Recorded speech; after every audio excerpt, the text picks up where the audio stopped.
ये जो सेट आया है इसमें नो सर्विस प्रॉब्लम है। चलिए इसको रिपेयर करके दिखाते हैं। पहले मदरबोर्ड को खोल लिया, उसके बाद जो डिटॉक्स सेक्शन है इसको हम अच्छे से काट कर लेंगे। आप हीट देकर भी काट रिमूव कर सकते हो और काट भी कर सकते हो। अच्छे से कट करना, ध्यान रहे कि कोई छिड़कानी इसके साथ ना हो।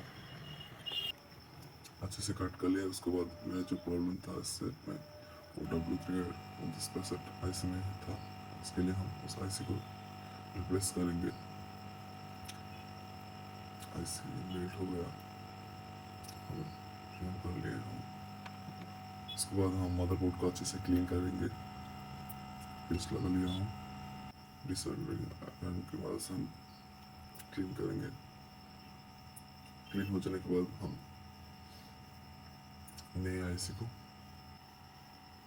बिठा दिया हूँ और थोड़ा थोड़ा राउंड हीट देकर अच्छे से बिठा दिया हूँ।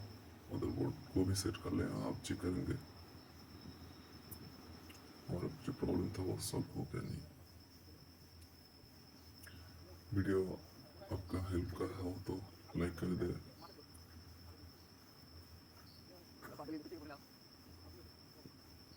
हमारा काम 100% हो गया।